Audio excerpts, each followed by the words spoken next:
It's not a wire. Let's have a look.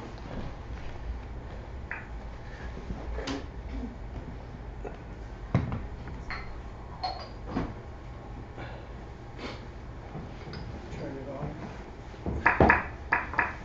Yep, that works. Maybe. Is that okay?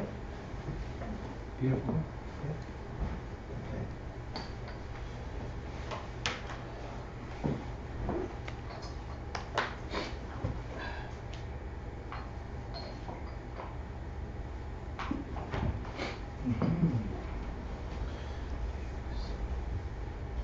So welcome everyone to Death and the Realms of Existence.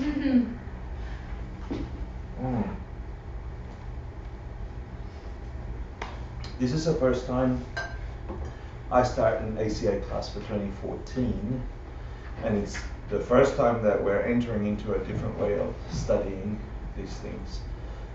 So the presumption is that you've studied some, if not all, of the previous Asian Classics Institute courses or their content in some other tradition. So I'm hoping that the way we interpret the content is a little deeper, and I'm going to do my best. So today's the first class. We're going to do a quick overview of what's coming. Yeah. So before we start, I'm going to ask you to please check your motivation and make an offering to the highest virtue you can imagine or that you have encountered in this life, whatever that is. The most precious and most beautiful encounter you had with a real being or an internal being. And we've all had an encounter with something that's propelled us and pushed us to goodness, beauty, even the hope that there's something beyond the cycle of existence we are so used to. So to that, however you shape it, in your mind, physically, visually, emotionally, whatever, offer the most precious and beautiful perfection you can imagine. And then the next thing is the refuge prayer, that if you've done the refuge course, you know what that means. If you haven't, it just means thinking of the highest wisdom you understand in this realm, taking shelter in the way things truly exist and the way they can be changed through the understanding of karma and immanence.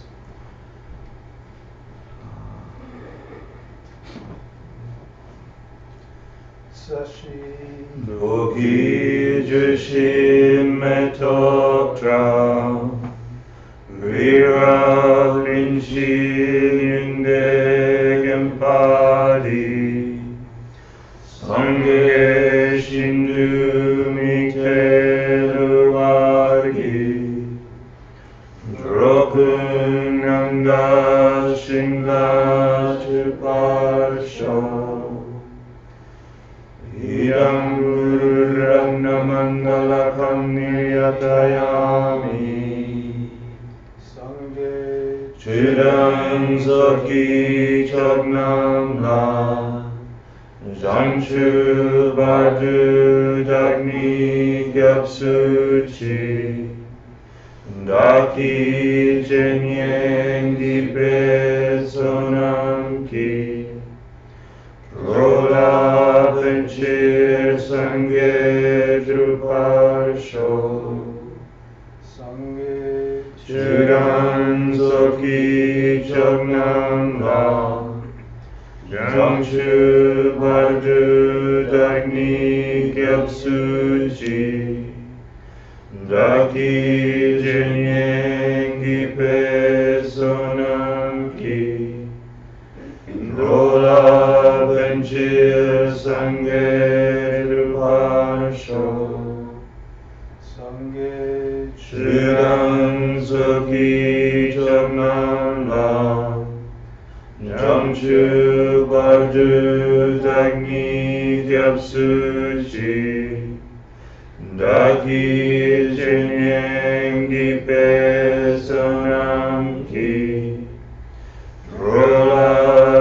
Chir Sangye Drupasho.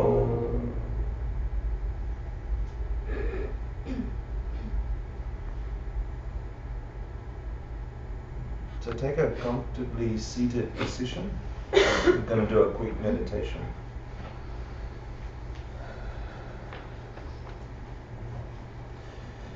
If you've not meditated before, just sit as comfortably as you can so you can remove your awareness from the objects of the senses, your body, smells, taste, touch, etc. If you have a meditation posture, just find that posture where you know you can rest your body and begin to flow with your mind.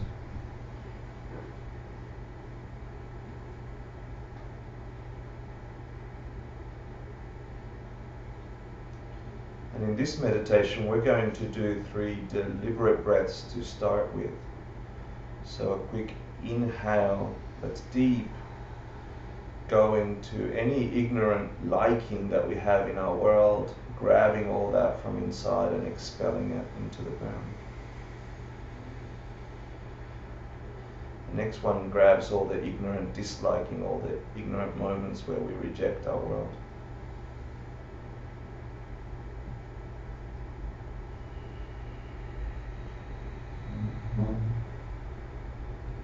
The last one is for the source of all suffering, ignorance itself, the way not understanding the true nature of life. Quick inhale deep into the lungs.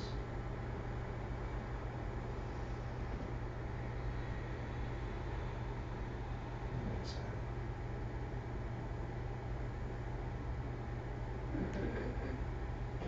And then just allow your breathing rhythm to reset normally and naturally. Your job now is just to observe.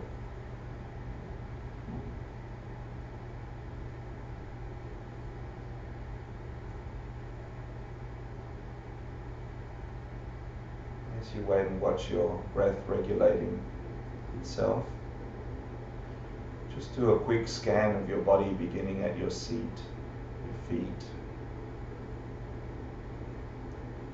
your thighs. Releasing any tension that you feel there, your hips.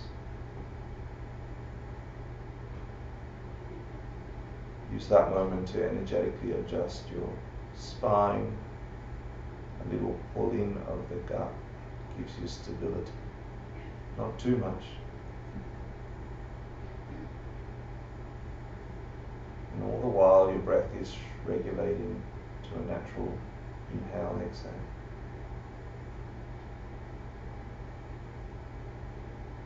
Move up your torso to your arms, releasing any tension there in your hands. And once you've scanned that, just let them go. They won't bother you for a while. Move up to your neck and your head. In particular, relax the brow and the sides of the lips.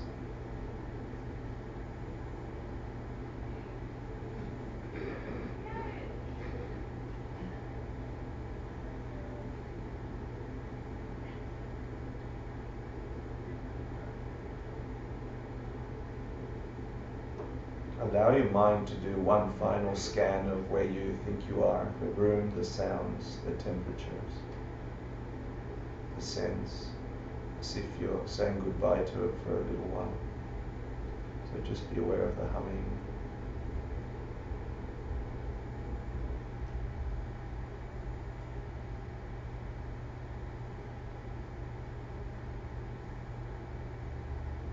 Be aware of the edge of your skin.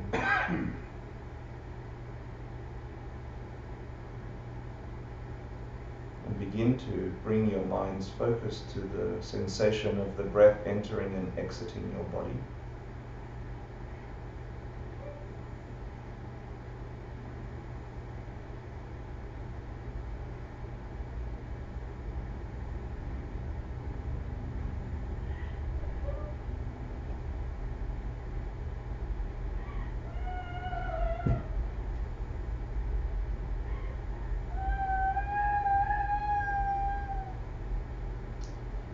Stephen's looking after Linda for now, so she's going to be okay.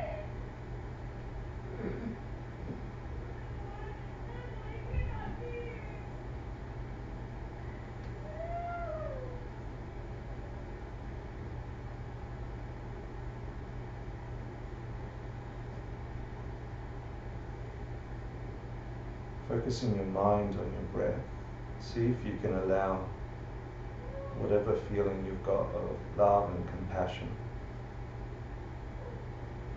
to flow towards Linda now.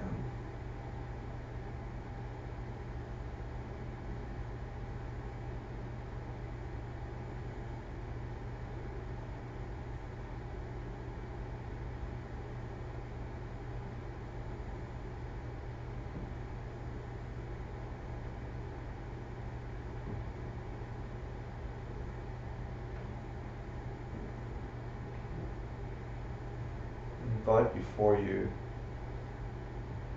the highest expression of virtue you've ever encountered.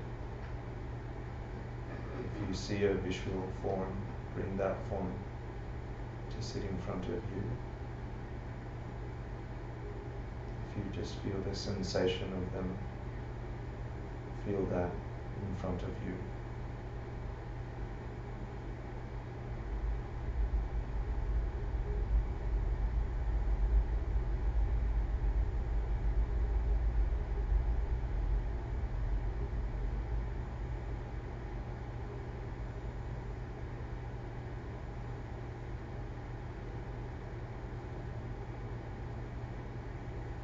If you can imagine their mind in a state of peace, still observing this world, see if you can imagine what it would be like for them to observe you and your mind, and have a deep-rooted love with wisdom towards you.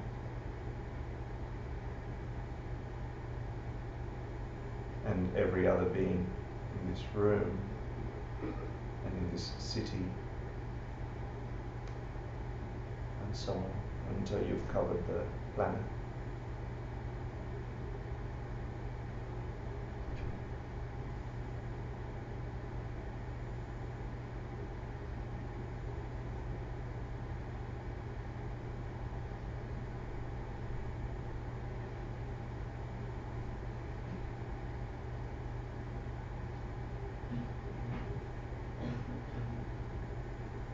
Think of something beautiful to offer them now.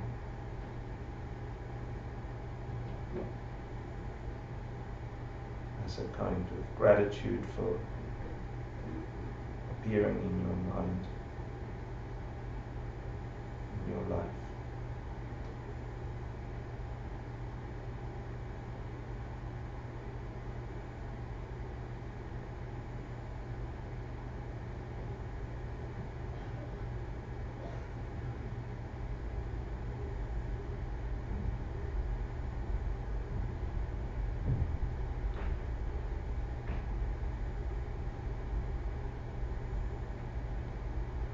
Imagining to the best of your ability that they are completely capable of seeing all things as they are.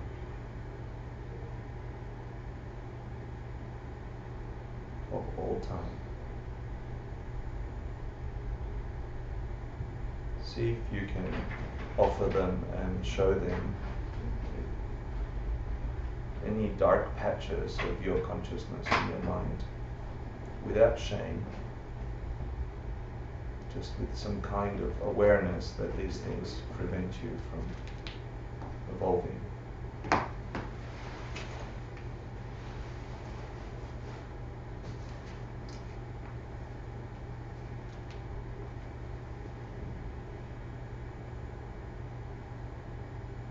And through the sheer act of an enlightened mind observing or being offered your darknesses, they have now movement towards goodness and clarity. all of them.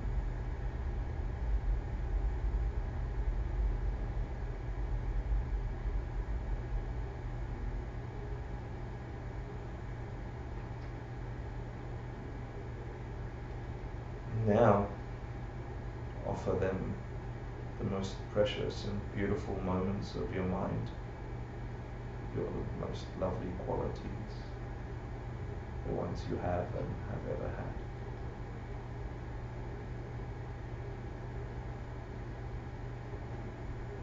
Imagine them seeing every single one of them.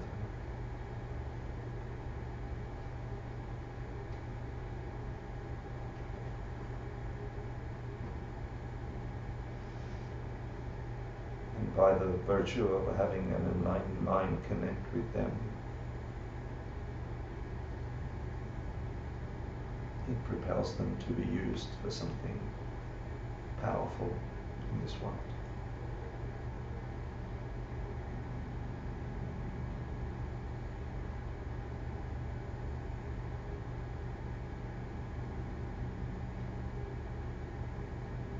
Now ask them to please always teach you and stay close to you,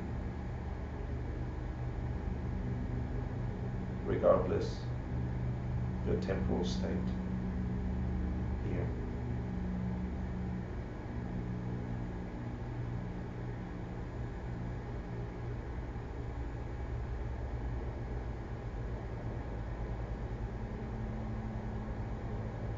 As you ask them, imagine them rising up and turning to face the same direction you're facing, getting smaller and brighter, and like a magnet park themselves just above the crown of your head.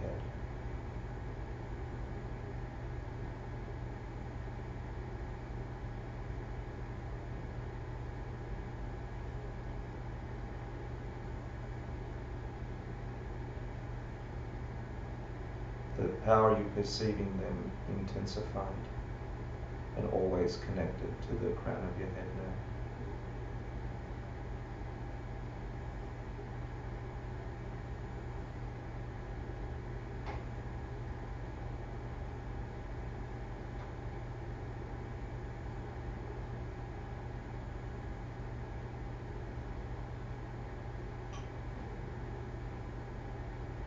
With them there,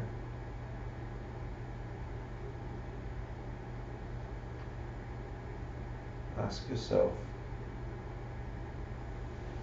who you were this morning when you woke up. Take yourself to the first moment you woke today. And see if you can recall or imagine the first thoughts or the pre-thoughts you had about who you are.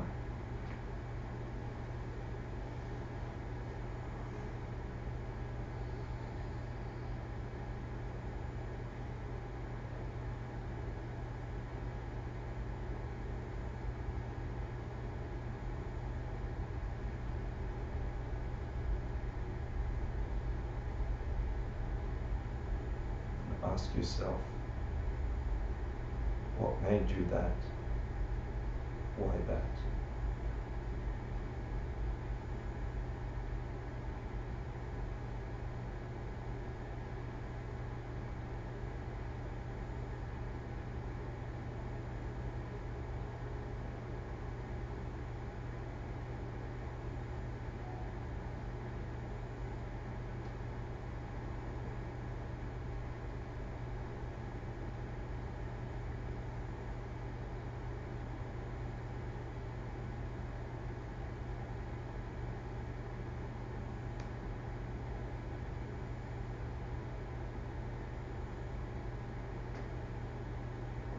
Imagine that apparition disappearing like the sands of time, and ask yourself who you were 10 years ago.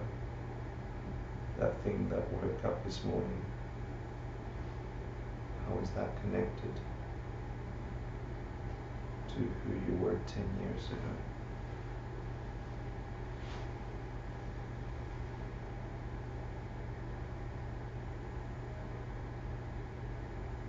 try and place yourself next to yourself 10 years ago.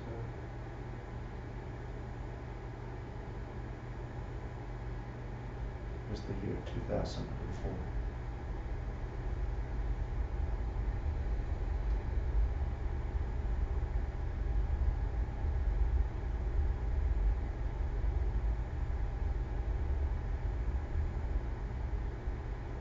Who was that?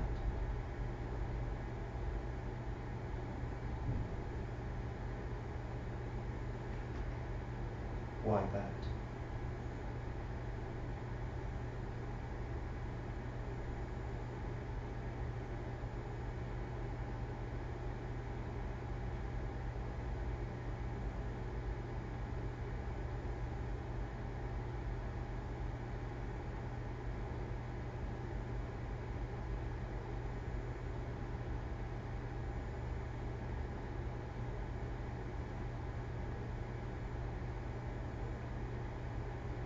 Now imagine that being you call yourself at the age of 10.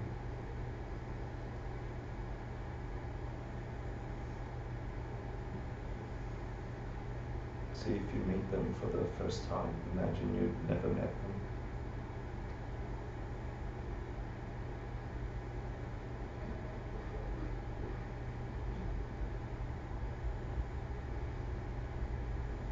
You can see them, but they can't see you.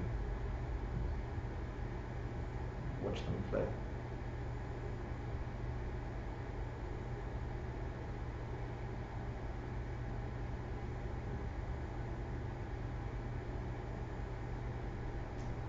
And see if you can hear their thoughts, their feelings about who they are. Their view of the world they live in.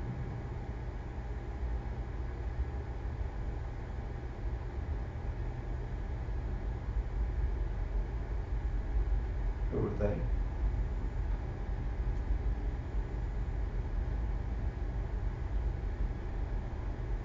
Why are they that?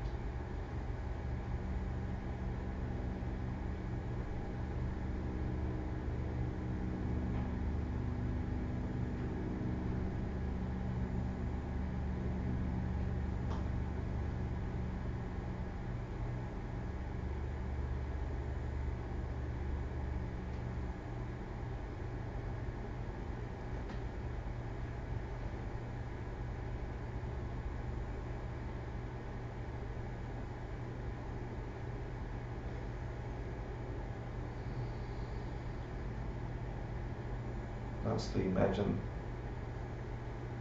the child that was born the very day you were born.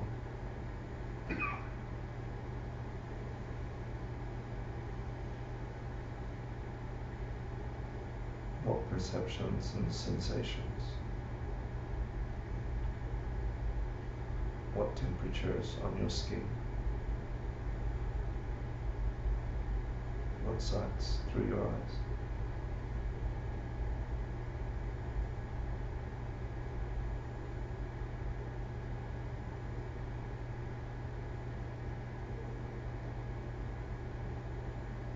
What beings around you that day?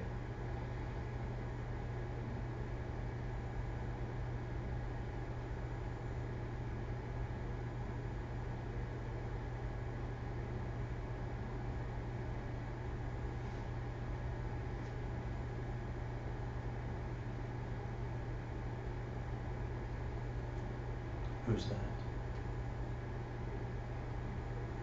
Why that?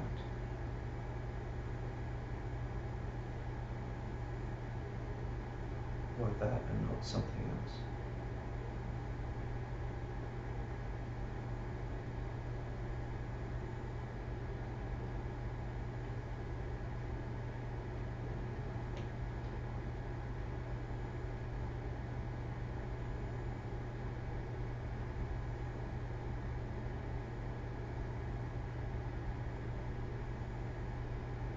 Now reconstruct yourself to this moment, sitting in this room.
Thank you for coming, everyone. I'm so happy that we're doing Asian Classics Institute 8.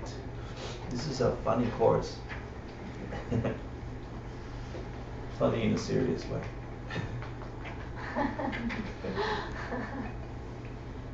Thanks for playing on that meditation, by the way.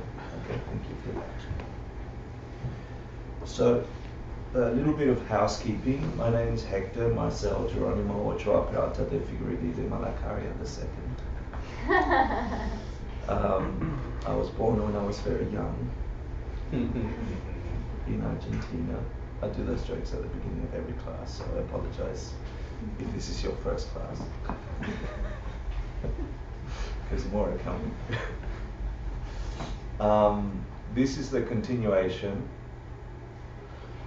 of what was really, for the very first time in the West, the teaching of ancient Tibetan wisdom through the Gelugpa tradition, the lineage of the Dalai Lamas, taught by Holy Geshe Michael Roche, the first American to achieve the degree of Geshe, or Doctor of Philosophy, in Sarah May Monastery. There was another man around the same time from Germany. And so it's been my struggle and honor to teach this and share it with as many people as will listen. The premise of me teaching is not because I'm some great realized master. If anything, I'm probably the slowest of the crowd from the 90s that got any spiritual development. But thinking about these ideas labeled or named through Tibetan philosophy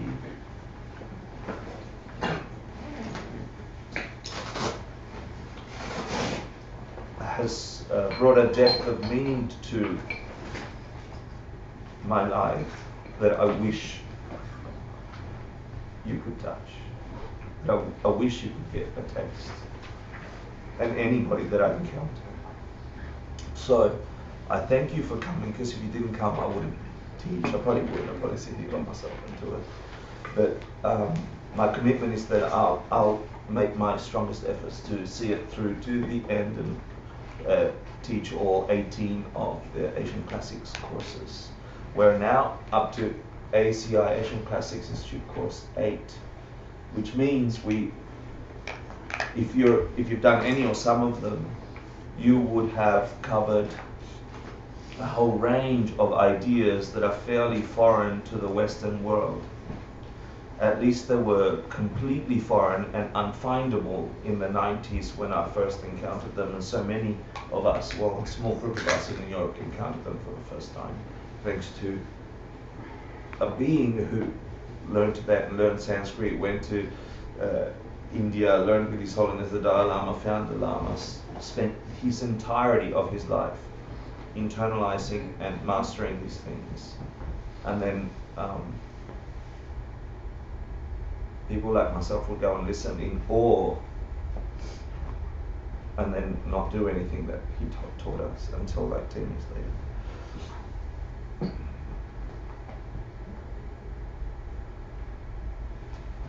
So if you've studied any of these ideas, and you could just see how rare they were. There was not even internet when they first were pronounced in English in New York City. They hadn't even been translated, the majority of the 5 great books that we cover in the Asian Classics courses, let alone a Westerner being able to go through a taste of what you do in a Tibetan monastery for 20 years.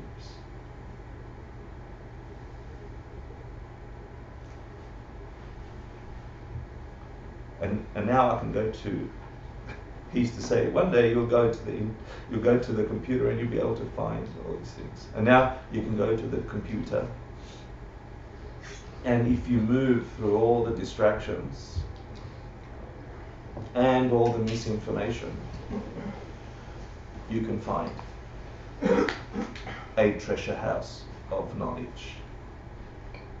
But you still need a teacher to tell you what they mean. I didn't want to hear that when I first heard it. So I hope that I am able to pass on a little bit, a tiny bit of what I was able to understand and point you to the direction where you could do your own experience, your own research.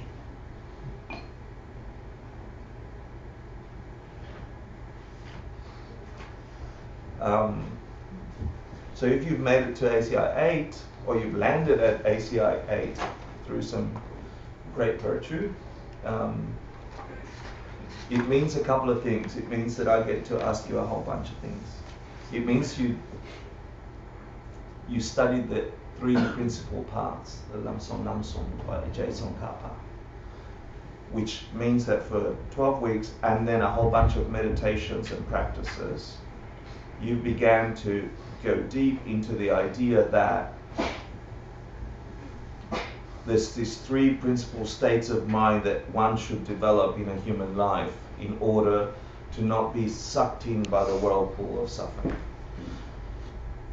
And in that course, you got the opportunity to internalize that. So I would love those that have internalized it to tell me the 3 principal paths, the 3 core states of mind that one must develop to reach a state of enlightenment. Renunciation, yeah. Bodhicitta and Wisdom. correct view. So now tell my mom, he's not a Tibetan Buddhist person, tell a person on the street that wants to get out of suffering in non-Buddhist terms, please. Give up what you're attached to, develop compassion and wisdom, or knowledge of what's really around you. Okay, that was lovely. That's very nice. My mom says thank you. She says, thank you. Yeah. Good.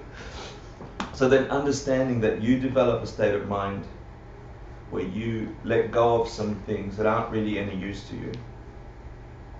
And the attachment to those things, the kind of grasping. So there's all these levels of what that means. Yeah? And depending on our level of practice, renunciation means a different thing. Yeah? What would be like the biggest renunciation? The most impactful renunciation? The deepest renunciation? Attachment, letting go of attachment to what, using that language? Your own life. Your Ego. belief that this is what it is. That's nice. The belief that this is what it is, the way it is, the way you see it. That's nice. I like that. 5 aggregates?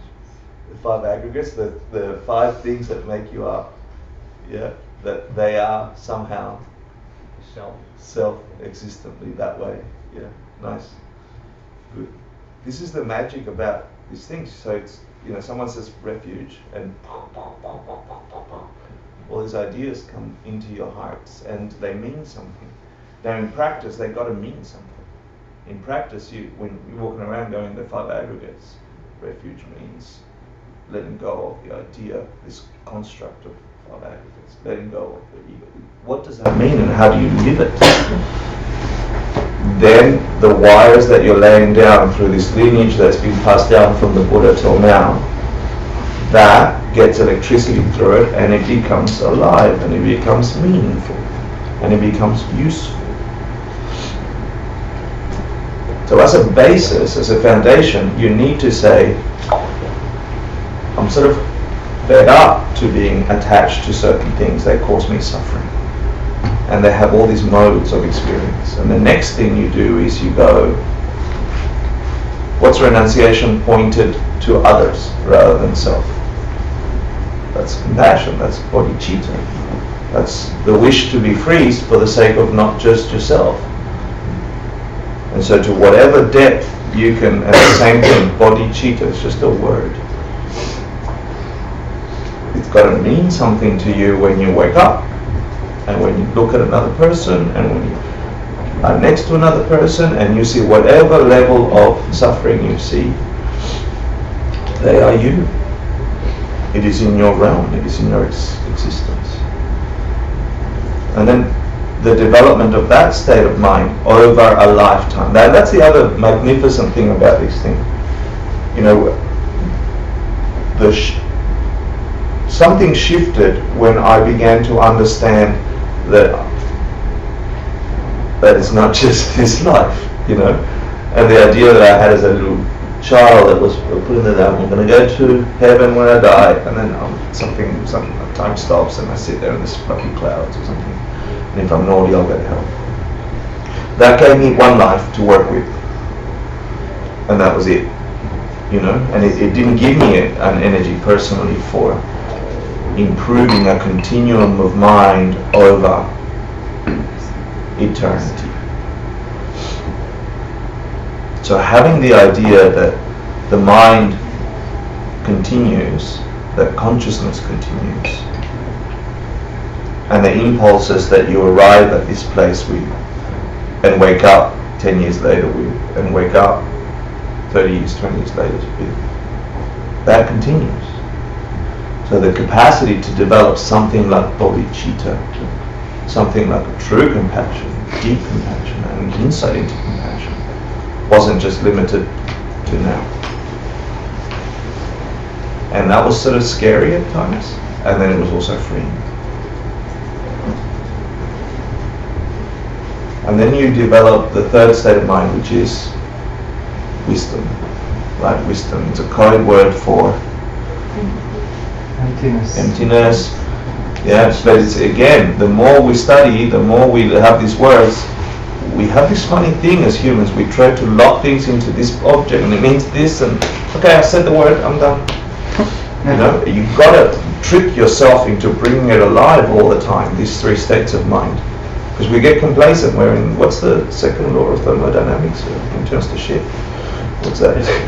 Entropy. Yeah. So we sort of tend to, okay, we call that, like we don't see the things we are familiar with. We encounter a thing, we encounter a thing, we encounter a thing, and the nature of our brain, our mind, the consciousness and the way we encounter things habituates us to sort of take it for granted. You know, I think in the old days when I was young, they used to say what familiarity breeds contempt. Is that right? Yes. We just don't notice the magnificence of stuff that is still there, and that in itself is a little practice, right? Just to pretend you've just landed here from planet Tralfamador, you know, and everything you experience is new. It's a wonder. It's a magnificent thing. That itself charges you up. Now, wisdom isn't that, but wisdom is having the intellectual capacity to look beyond what appears, and through logic and reasoning and insight, hence meditation practice, observe what could truly be there. What is truly behind every apparition, every experience, everything? What's the nature of the things that we encounter out there?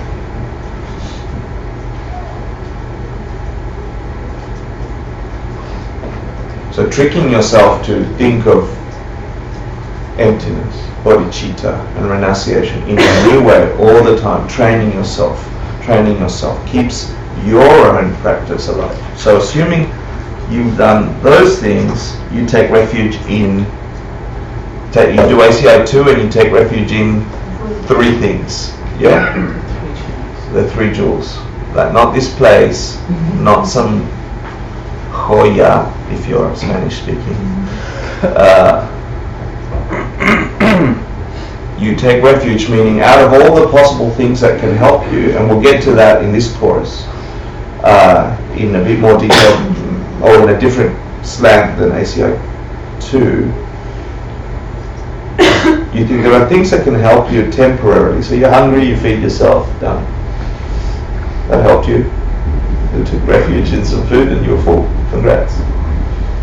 You know, and then you're hungry and you have some more lovely cookies and the rest. But it's, you know, we had problems with lawyers recently with a friend of mine. We didn't know what to do. We don't know that world. We don't know that language. So we go and look for another lawyer who knows that realm and and say, help us, somebody. Yeah, and then the cash expires. Yeah, you enter a realm and you got to do a different currency. That's true. You didn't know the currency of that realm. So we go for refuge all the time. Someone saved me. Someone helped me. Someone, you know, someone helped me. Something helped me. Will that help me? Will this help me? Will that help me? So what will help you?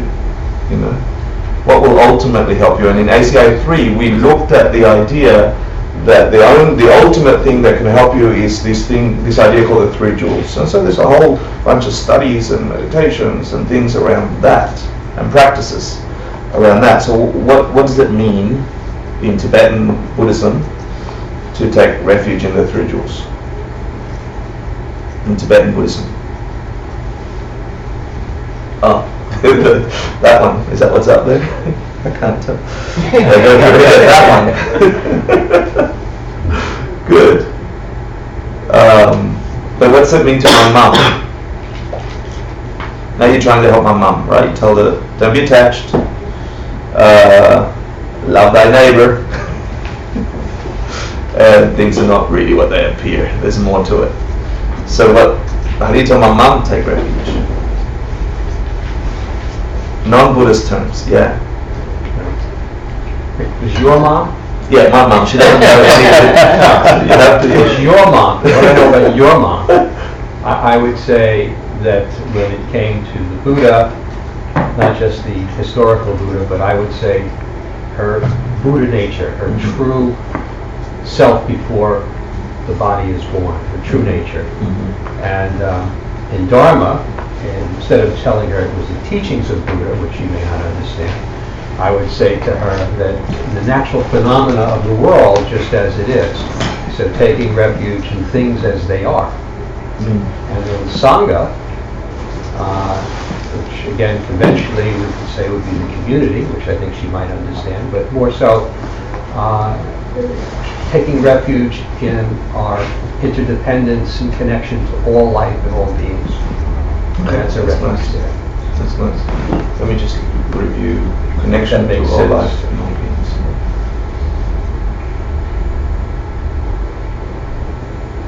I think she would like that, and I think that would be useful for her. Yeah, to think that way. Yeah. Anyone else want to tell your mom? Yeah. The only thing, like what I would add to that is the only things that can possibly provide you with anything lasting, like anything like permanent, the way that we think of permanence, are these 3 things. So like getting a better car isn't going to provide that, that will fade. Oh, You I know, see. looking younger isn't going to provide that, Okay. that will fade. That's nice. That would grab my attention too. Right. I'm like, oh, really? So this is a more fundamental refuge than the average refuge, which removes temporal sufferings or temporal changes. Yeah, because they themselves will change. Okay, that's cool. Nice. Thank you. You know, I'm reviewing all the ACI courses very quickly, right? Quickly. Very quickly. Now, let's talk about ACI 3. Who can remember the essence of ACI 3? What was it? Meditation. Good, applied meditation. I barely remember it. Right? So, what did you learn there? So, look, if you want to be free from whatever you seeked information for in the first place, whatever brought you to investigate the nature of this world for you, or whatever brought you to a class, or whatever landed you here, and you got the idea that it's possible to be free from these cycles, to reach a place of nirvana or enlightenment, a betterment of the way we exist, and you've gone and said, okay, I've got to develop this idea of renunciation and bodhicitta and wisdom. I get that. I'm beginning to, through the course of my life, I have to get those things developed in my state of mind. And then what can really help me, if I look at all the things that can really help me, is this idea of the Buddha jewel and the Dharma jewel and the Sangha jewel. The idea of the ultimate nature of those three things. The emptiness of my mind is the same as that of the Buddha.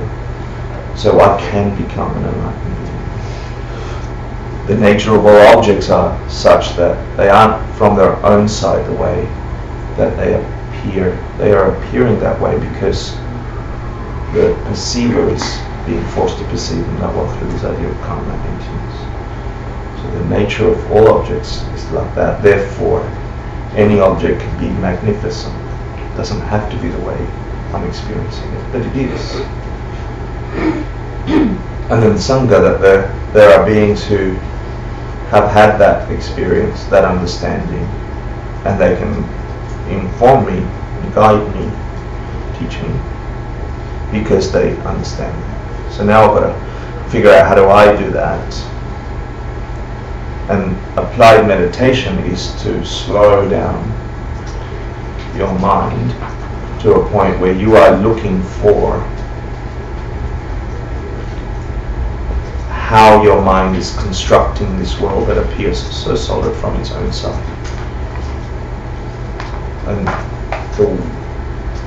if you've ever meditated, if you've started meditating, you realize very quickly that you have zero control of the, I used to call it monkey mind, and now I think it's like a team of orangutans that just won't get pained. It's incessant and it tricks you. It's like a morphing orangutan wave that gets at you because you think you've got it and then it's over here. Then you've dealt with it and then it's over here. But through the familiarizing yourself with this thing you called your mind, you do make headway. And then to apply that to the outward, the interactions that we have in our regular world, meaning this stuff, these beings, and yourself as another thing. You know? That relationship, if you meditate and if you grow your practice of meditation and just, like Cliff said, just observe what is. You might see what is, but you might not see it the way you thought you'd see it. After the orangutans are busy with the bananas you threw them, you begin to see how they wake up and jump up and start making noise. They might throw more bananas. Yeah. And then you go deeper and deeper, and if you've tasted it, so first of all, if you can imagine it, then you've already got a construct. So the mind itself is tricking itself to grab a construct to go and see what meditation is. And then you can have an experience of it, and then you actually have a solid experience, you have proof. If you can't have that if you don't sit and meditate. Yeah, it is the foundation of any of these practices. Yeah, anything else is just an intellectual blah blah where we all feel very nice about talking about bodhicitta and yeah, it's all good, it's better than not, but to know yourself, to know who you are, who are you, you know, that little meditation video, who's that? Why are you so different over that period of time? And who was imagining all that? And when were they? The practice of taking your seat and being with that thing that you think you control gives you knowing beyond 99% of the population of humans and all population of animals and insects who are just scrambling to not be eaten.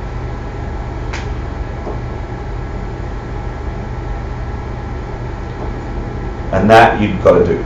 You cannot do it. So then in meditation you learn the posture of meditation, you learn some practices of meditation, you learn what to meditate on, what not to meditate on, and all that again are constructs until you get a grounding and you begin to flow. And in my failures in meditation in the last 15 years, I keep saying it, the only success I feel I've had is the capacity to do it every day. And sometimes I know I'm cheating because I'm sitting in an airplane, I'm going to meditate for 5 minutes. And I'm not meditating. Honest. But you know, my mind has another seed that I didn't miss a day. You know, it's been decades. That has power for you, for your own thing. I know I've cheated a few of those times. But now I pull back and go, 15 years. Maybe I cheated a week worth, 2 weeks worth, a month, let's say a month. I cheated.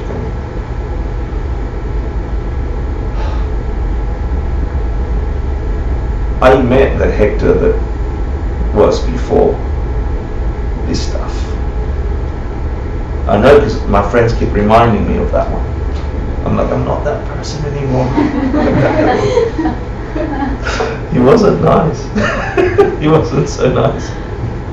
I'm not saying I'm nice now, but he wasn't. He was weird. Anyway, the bottom line there is you meditate. You know, we did that chart, remember the 9 stages of meditation with the elephant being your mind and gradually going from dark to light. Showed that little video of meditation. Meditate. If you're in this class, if you're in ACI 8, from now on you have to have some grounding and foundation of a daily practice of some kind. Yeah? Don't be ashamed of it, don't feel bad, don't add crap to it. Like, just practice what you can practice. And let it be beautiful. But watch it and see what it is, who you are. What else are you going to do? Get to know yourself. What else are you going to do before you have to come back and do it all again? With a reset button that says, why am I here? The next one is, we did a whole course on ACI 4, remember that? Yeah. What was that? Proof of future lives, right? Past and future lives or something? Proof of future lives, yeah. So what's the bottom line argument from, I think 700 AD, a debate between I can't remember whom, and the Buddhists, who discussed the nature of mind, the existence of God, the continuum of consciousness. First, you study it, you let the conceptualization occur in your mind. Second, you debate it, don't believe it, fight it, try and break it. And then you land somewhere, and then you study some more, and then you challenge it, and then you break it, and you will sit in a position. You know, and it's occurred to me recently, I've had some lovely dreams that are disturbingly lovely recently, but it's occurred to me that I'm going to die, like really, really going to die, with whatever constructs I've got then. You know, like nothing, no one's going to go, you're about to die, now you figured it out, die. You know, like it's not going to happen like that. It's occurred to me that at whatever time, like I thought I was going to die on the way here, I slipped. I'm like, I'm going to die. And I quickly check, what's in there? You're like, what am I going with?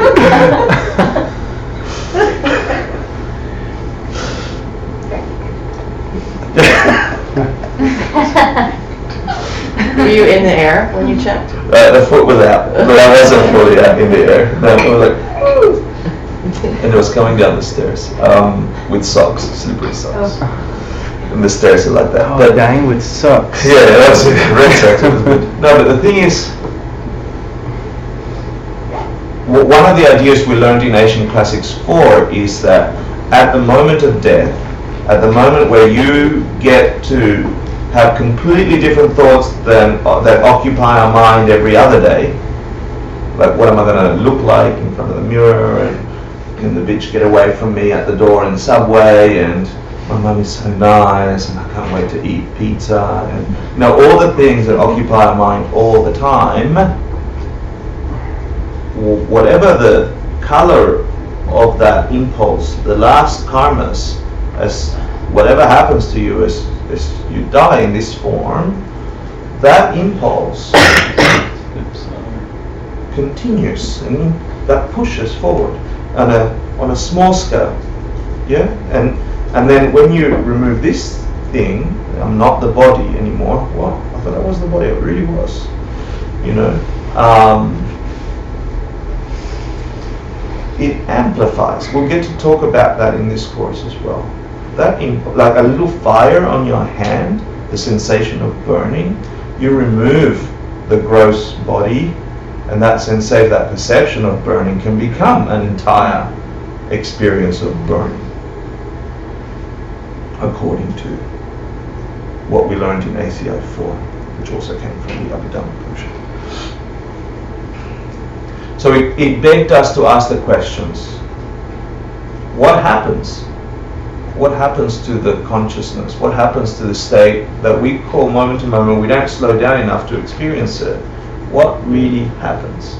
And I don't know. But I have intellect, and I've got experiences. And all you can do is formulate with as much information as you can some kind of shape to that. And that impulse will continue. Everything else in the universe, the impulse continues from this to that, from this to that. You know, what's his name, the Thai monk? Yeah, he says this beautiful thing about the flower.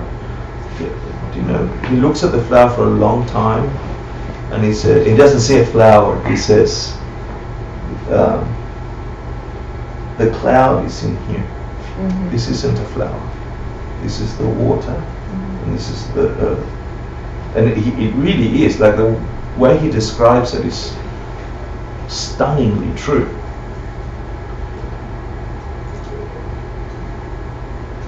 Things continue, they have this continuum. Physical things, mental things. We learned that in this course. So if you have that as a grounding, then you say, okay, what the hell is continuing? What are all these energies? And then we went to Asian Classics 5 and we studied in depth, to some depth, to Western depth, the idea of karma. Not bad luck, not bad luck, but karma, as explained in the 4th chapter of the Abhidhamma Kosha, which is like the best source, or the most used source throughout all Buddhist schools. Yeah. So then we had the 4x4 of karma. Do you remember those? Someone please summarize karma for my mum. She really needs to learn a lot today. So give me the 4 laws of karma as you can remember. Certain. Karma experience. Yeah, tell me with as much certainty as you can. Karma is certain. Cool. It expands. Yep. If you do it, it'll happen to you. Mm-hmm. If you don't do it, it won't happen to you. That's lovely. Yeah, so if you put the cause, it will occur. If it's not occurring, didn't put the cause. I love those two. There's depth to that thinking. Yeah. So let's give me a karma marga. That's good for regular karma. What's a karma marga? Magnified karma. A what? Karma mega. A mega karma. Cool. Yeah. So what was the 4 of a karma marga? How to make a karma more powerful? It's the intention behind it. So intention behind this is a summary. Give me 4. Joy. Yeah. Set your intention. Say that again. Set your intention. Yep. Find somebody that wants that same thing. Yep. Help somebody else. Yes, set the intention. Find someone that wants it. Mm-hmm. Help them get it. And Rejoice. rejoice in your good deeds. And the time you spend thinking of something. Yeah, the rejoice part is the stuff that keeps that energy growing. So Geshe Michael says the coffee meditation or the evening meditation, like the sleep meditation. And if you have any kind of practice, try that practice where you say whatever happened today, good or bad, whether you had to talk to a lawyer or not, you try and pull out of your mind the most beautiful things that you have, the most beautiful moments, even if it was a kind smile to the smelly lady next to you on the subway, right? Whatever it was, the kindest, most beautiful thing you've got in you that you can believe, right? You've got to trick yourself. The monkeys need to get the bananas. That you have to generate that. Give them the sweetest bananas. Then they'll go to sleep with those magnificent, sweet ladyfinger bananas. And they will get busy multiplying that feeling, that idea, that karma in your mind. Use the monkeys. Yeah?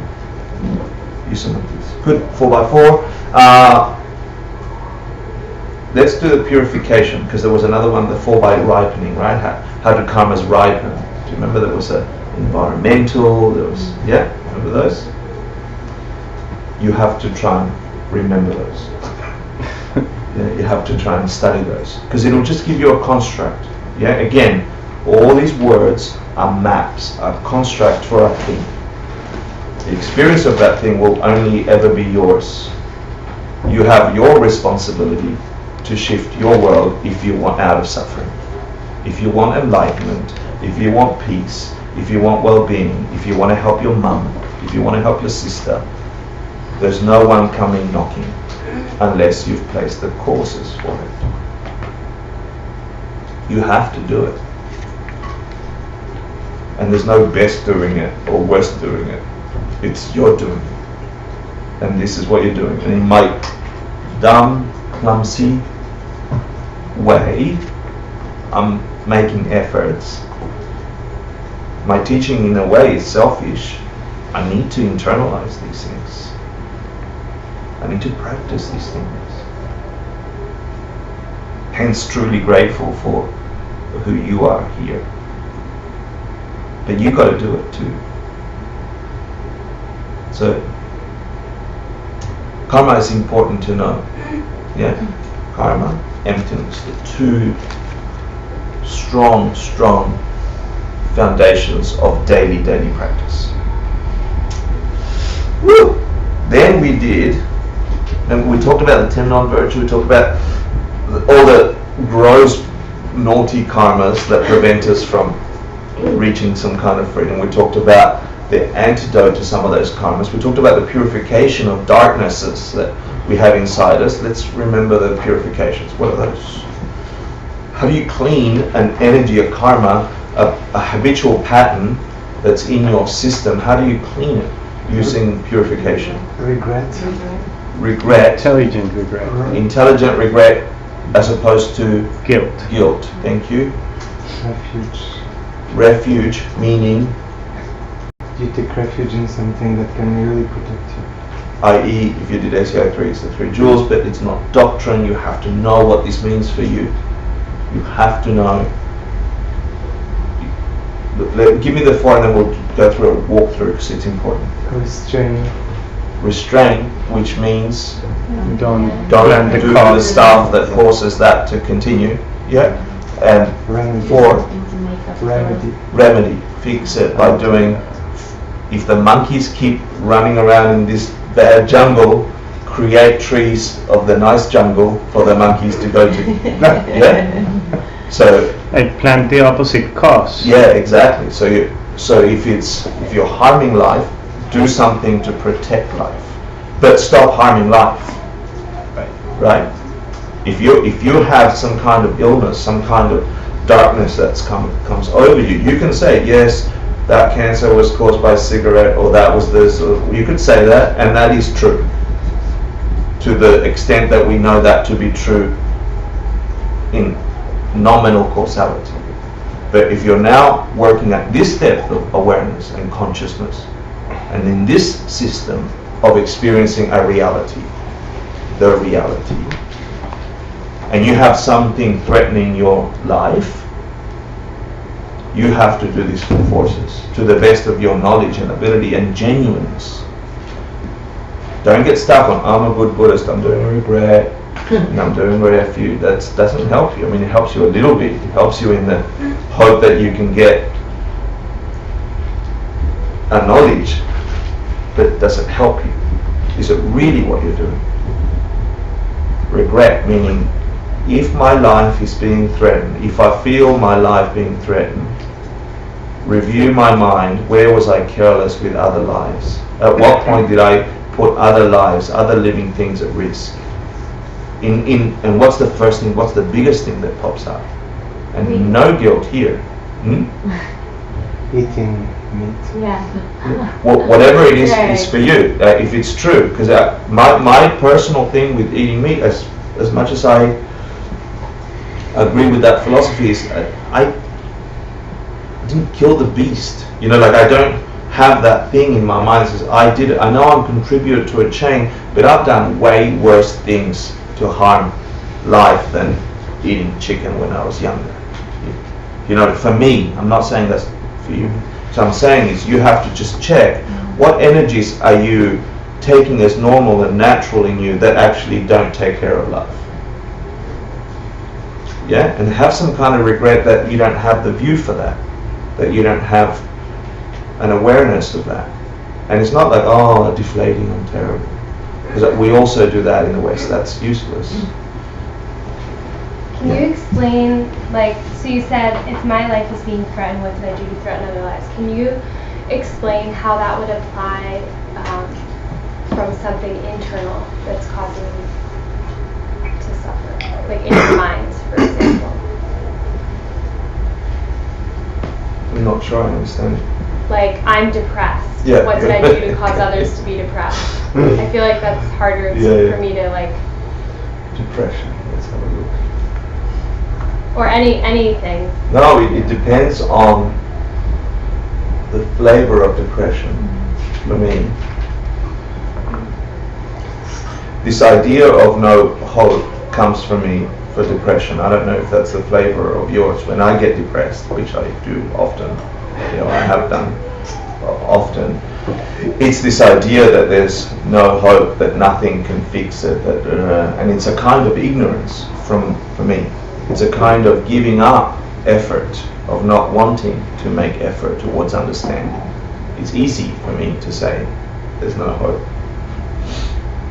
It just means, if I say that, it means I'm at the whim of something else, and not me, and not my mind, and not nature's causality. Yeah, so for me, getting depressed is a kind of ignorance. That's the way I interpret it now.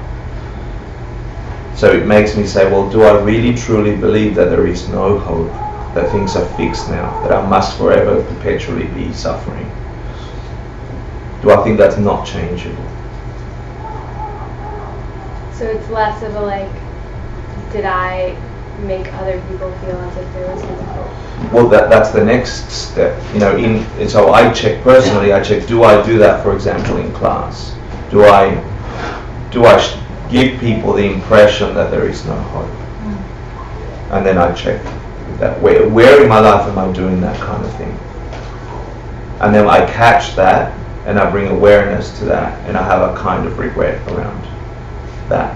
I'm like, oh, I better check my motivation when talking next time, etc., etc. I think in the terms of what you were trying to explain or ask, I see that with myself in the relationship I have with my mother. Having that she did the best she could to provide me the life that I wanted to live, not necessarily that she wanted to live. But in doing that, she did things that she didn't want to do herself to provide me with that.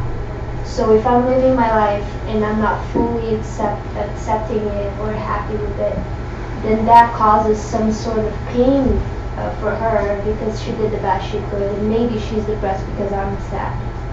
When she gifted to me to the best of her ability, and I'm not taking the best, and I'm not with my awareness seeing that gift. So I made myself sad, and therefore I made her sad.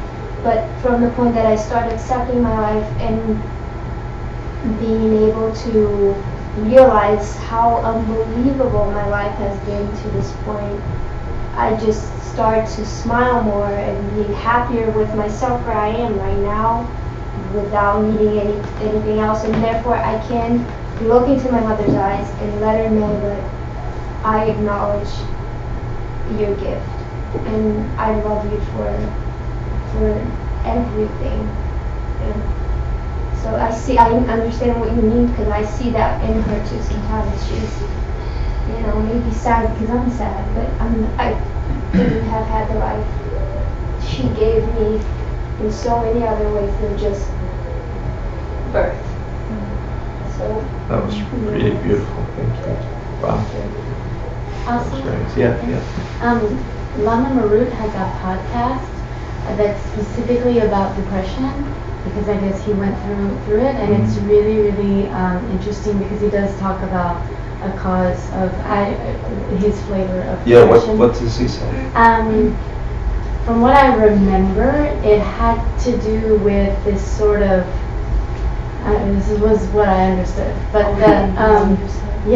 you're always thinking about yourself, and so then that translates to this anxiety and this fear of yourself that you can't get out of. And I remember him talking about when someone's really depressed, yes, they need to see a shrink and all of that, but then the causal way to get out of it was to take care of others. Yeah, take care of others and go and help other people. But when you're depressed, it's the last thing you can think of doing. But listen to Lama Marut's podcast, because he says it very well. Nice, thank you. I was always meditating upon it, and I found 3 reasons if I'm depressed. One, I force other people to do things they don't want to do. I block people to do what they want to do. I don't help people to do what they want to do when they expect help from me. Oh wow, that's interesting. You come up with that. So that's lovely. Another thing that I like that this is turning into discussion. Well, the thing is that one of the things is that often we think of what are we not doing properly in our life right now, or we go like, well, but for years I've been working on this and it's not changing. But we carry, if karma and other lives are true, we're carrying karma from many, many lives before. And a lot of the things that we're experiencing right now are not necessarily being like arising because of what we have done in this life or what we're doing right now, but they're seeds that are there, just they were waiting to ripen. And it is true, we need to be aware of what we're doing and how we're living our life, but many times we might not find what's causing that. We still need to apply the antidote. Correct, absolutely, lovely. I'm glad you said that. And there are many practices, prayers that say, look, even if I've forgotten whatever bad things I've done and the things that I obviously didn't do that in this life, may I please clean that out of my state. That's great. You were going to say? Yeah, I must have heard Geshe Michael answer that question about 100 times. Oh wow! Everywhere we went, there were always people. That was the one question. Depression. What's the answer he gave? He just always he has very complex answers, but the shorthand version was always just gratitude, and to practice rejoicing, and to find things every day. Really make it a daily practice to be grateful for things. Find things to be grateful for, even if they're very small. Like in your book, if you keep a book, really focus on even the smallest things, anything you can find to be happy about that you've accomplished in that one day, and that make that a center of your practice. And that's lovely. Thank you. Okay, I need to have a quick break and finish the thing so I can at least do 20 minutes of the reason we're here. After ACI 5, where we discussed karma, and thank you everyone, I like the meaningful connection you've got to the content. We did the Diamond Cutter Sutra, right? Perfection of wisdom. What was that? What did you get out of that, and what should you practice after that? Prajnaparamita, perfection of wisdom.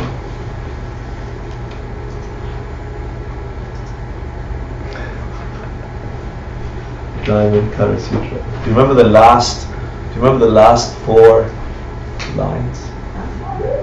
Think of things